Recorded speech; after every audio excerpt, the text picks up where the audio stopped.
Hello friends, I'm Rajesh. Friends, మీరు ఇంకా మన యూట్యూబ్ ఛానల్ని సబ్స్క్రైబ్ అయితే ఇప్పుడే సబ్స్క్రైబ్ చేయండి. అదేవిధంగా పక్కనే ఉన్న బెల్ ఐకాన్ ట్యాప్ చేయండి. అప్పుడే నేను యూట్యూబ్లో ఏ వీడియోస్ అప్లోడ్ చేసినా మీకు నోటిఫికేషన్ రూపంలో మీ మొబైల్కి వస్తాయి. ఫ్రెండ్స్, మన యూట్యూబ్ ఛానల్లో 10th క్లాస్ సంబంధించిన ఇంటర్మీడియట్ డిగ్రీ స్టూడెంట్స్ సంబంధించిన previous papers, important questions and materials and final papers కూడా ఉన్నాయి. ఫ్రెండ్స్, మీకు కావాల్సిన వీడియో అనేది ఈజీగా ఫైండ్ అవుట్ చేయడానికి మన యూట్యూబ్ ఛానల్ ప్లేలిస్ట్ ఓపెన్ చేసి మీకు కావాల్సిన వీడియో అనేది ఇక్కడ నుంచి మీరు ఈజీగా ఫైండ్ అవుట్ చేయొచ్చు. ఫ్రెండ్స్, ఇది నా ఇన్స్టాగ్రామ్ అకౌంట్. ఫ్రెండ్స్, మీకు ఎటువంటి డౌట్స్ ఉన్నా కానీ మెసేజ్ చేయండి, నేను కంపల్సరీగా రిప్లై అనేది ఇస్తాను. Okay, now let's start our video.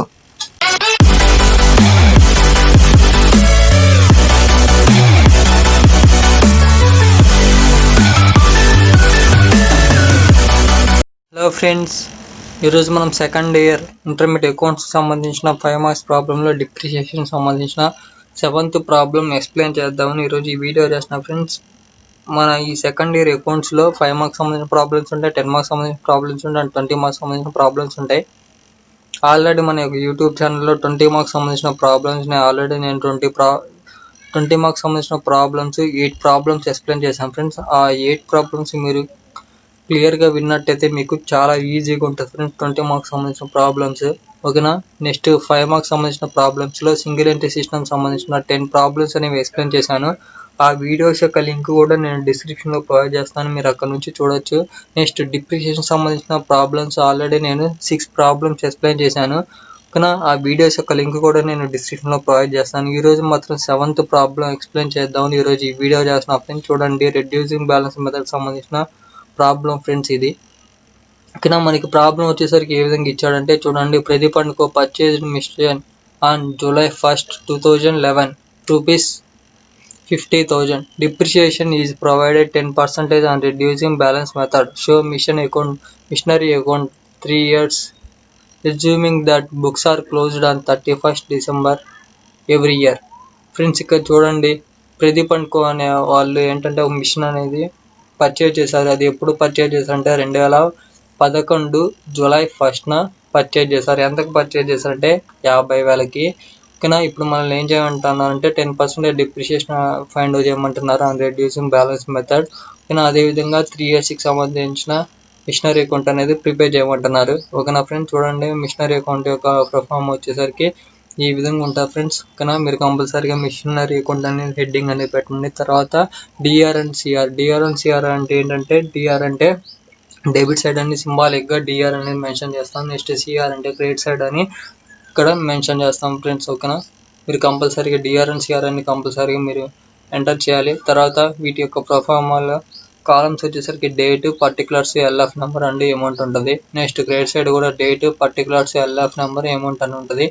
ఈ విధంగా మనకి ఫైనల్గా ప్రొఫార్మ్ అనేది ఈ విధంగా ఉంటుంది. ఫ్రెండ్స్, ఫస్ట్ ఆఫ్ ఆల్ మనం ఏం చేయాలంటే, ఫస్ట్ అసలు మిషన్ అనేది ఎప్పుడు పర్చేజ్ చేశారు చూడండి. July 1st, 2011లో మనకి మిషనరీ అనేది పర్చేజ్ చేశారు. క్యాష్ అకౌంట్ అని చెప్పి, క్యాష్ అకౌంట్ అయినా రాయొచ్చు, లేకపోతే బ్యాంక్ అకౌంట్ అయినా రాయొచ్చు. ఫ్రెండ్స్, మీకు నో ప్రాబ్లం. క్యాష్ రాసిన ఓకే, బ్యాంక్ రాసిన ఒకటి. 50,000 ఉంది కదా, అదే 50,000 అమౌంట్ అనేది ఇక్కడ ఎంటర్ చేసాము. ఓకేనా? Next 31st/12/2011 by depreciation. ఓకేనా? By depreciation 2,500. ఇక్కడ 2,500 అమౌంట్ అనేది ఎందుకు వచ్చిందంటే నేను చెప్తాను చూడండి. ఫ్రెండ్స్, ఇక్కడ మనం మిషన్ అనేది ఎప్పుడు కొన్నాం? July 1st కొన్నాం. ఓకేనా? July 1st నుంచి December 31st దాకా వాడాం. అంటే ఎన్ని మంత్స్ వాడాం? July, August, September, October, November, December, కంప్లీట్గా 6 నెలలు వాడాం. ఓకేనా? 6 నెలలు వాడాం కాబట్టి మనకి 2,500 వచ్చింది.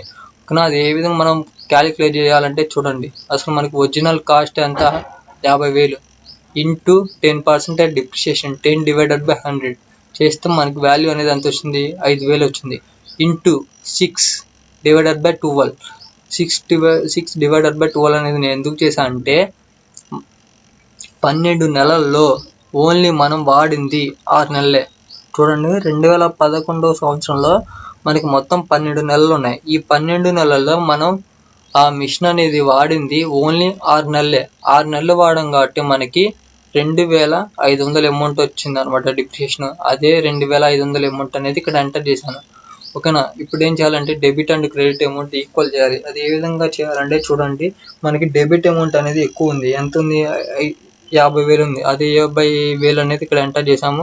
నెక్స్ట్ క్రెడిట్ సైడ్ కూడా ఎంటర్ చేసాము. ఇప్పుడు ఏం చేయాలంటే debit and credit amount equal చేయాలంటే ఇక్కడ ఉన్న డిప్రిషియేషన్ 2,500కి మనం ఎంత అమౌంట్ యాడ్ చేస్తే ఈ 50,000కి ఈక్వల్ అయింది. అది ఏ విధంగా మనం ఫైండ్ అవుట్ చేయాలంటే చూడండి, 50,000 మైనస్ 2,500 చేస్తే మనకి వాల్యూ అనేది ఎంత వచ్చింది, 47,500 వచ్చింది. ఎప్పుడైతే మనం 47,500 అమౌంట్ అనేది ఎప్పుడైతే ఎంటర్ చేసామో డెబిట్ సైడ్ సంబంధించిన అండ్ క్రెడిట్ సైడ్ సంబంధించిన అమౌంట్ అనేది ఇక్కడ అయిపోయాయి. బై బ్యాలెన్స్ క్యాడ్ అని చెప్పి 47,500 అనేది ఎప్పుడైతే మనం ఎంటర్ చేసామో డెబిట్ అండ్ క్రెడిట్ ఈక్వల్ అయిపోయాయి అనమాట. 2011కి సంబంధించినవి. నెక్స్ట్ 2012కి సంబంధించినవి చేయాలి. ఓకేనా, ఇక్కడ ఉన్న బై బ్యాలెన్స్ క్యాడ్ అని ఉన్న ఈ 47,500 అమౌంట్ అనేది నెక్స్ట్ ఇయర్ ఫస్ట్ డేట్కి బ్యాలెన్స్ బర్డన్గా చేంజ్ అవుతుంది అనమాట. ఓకేనా, చూడండి 1st January 2012 to balance board అని చెప్పి ఇక్కడ ఉన్న అమౌంటే ఈ 47,500 అమౌంట్ అనేది ఇక్కడ ఎంటర్ చేయండి. నెక్స్ట్ 31st 12/2012 అని చెప్పి బై డిప్రిషియేషన్ అని చెప్పి ఇక్కడ ఈ అమౌంట్ మీద ఈ 47,500 మీద మనం 10% డిప్రిషియేషన్ ఫైండ్ అవుట్ చేయాలన్నమాట.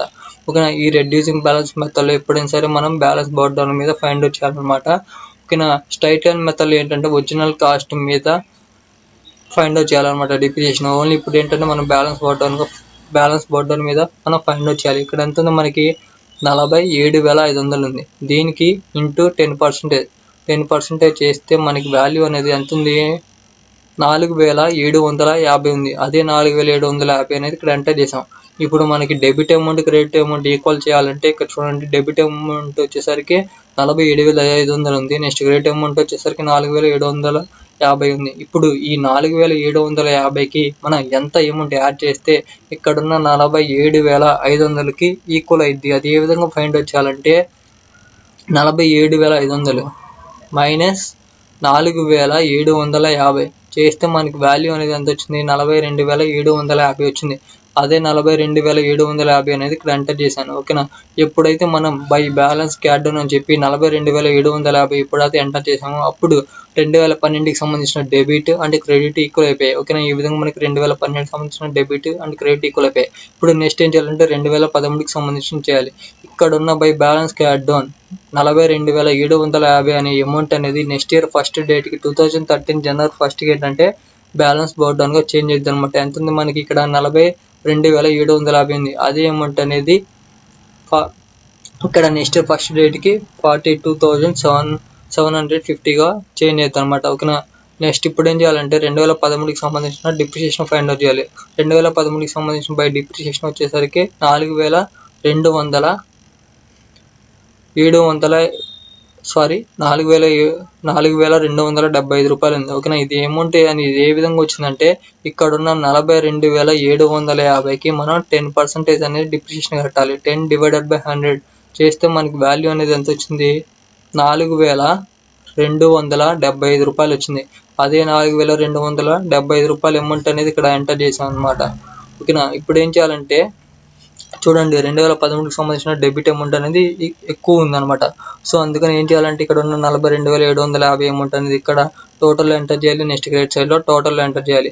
కానీ ఇప్పుడు మనకి 2013కి సంబంధించిన డిప్రిషియేషన్ యొక్క వాల్యూ ఎంత ఉంది, 4,275 రూపాయలు ఉంది. ఈ అమౌంట్కి మనం ఎంత అమౌంట్ యాడ్ చేస్తే మనకి 42,750 అనేది రెండు డెబిట్ అండ్ క్రెడిట్ అమౌంట్ అనేది ఈక్వల్ అయింది. అది ఏ విధంగా ఫైండ్ అవుట్ చేయాలంటే చూడండి, ఇక్కడ ఉన్న 42,750 మైనస్ 4,275 రూపాయలు చేస్తే మనకి వాల్యూ అనేది ఎంత వచ్చింది, 38,475 రూపాయలు వచ్చింది. అదే 38,475 రూపాయలు ఎప్పుడైతే మనం ఎంటర్ చేస్తామో అప్పుడు 2013కి సంబంధించిన debit amount and credit amount equal అయిపోయాయి. ఓకేనా, ఈ విధంగా మనం ఫైండ్ అవుట్ చేయాలి ఫ్రెండ్స్. ఇక్కడ ఉన్న బై బ్యాలెన్స్ క్యాడ్ డౌన్ అని చెప్పి ఇక్కడ ఉన్న 38,475 రూపాయలు నెక్స్ట్ ఇయర్ ఫస్ట్ డేట్కి టు బ్యాలెన్స్ బోర్డ్ డౌన్గా 38,475గా చేంజ్ అవుతుంది అనమాట. ఓకేనా, నెక్స్ట్ ఇయర్ ఫస్ట్ డేట్కి టు బ్యాలెన్స్ బోర్డ్ డౌన్గా వస్తుంది అనమాట. ఓకేనా, ఈ విధంగా మనం మిషనరీ అకౌంట్ అనేది ప్రిపేర్ చేయాలి ఫ్రెండ్స్. మీకు ఎటువంటి డౌట్స్ ఉన్నా కానీ కామెంట్ చేయండి, నేను కంపల్సరీగా రిప్లై ఇస్తాను. అదేవిధంగా ఈ PDF యొక్క లింక్ అనేది నేను డిస్క్రిప్షన్లో ప్రొవైడ్ చేస్తాను, మీరు అక్కడ నుంచి డౌన్లోడ్ చేసుకోవచ్చు. Thanks for watching this video. Please do subscribe our YouTube channel Chepuri Rajesh.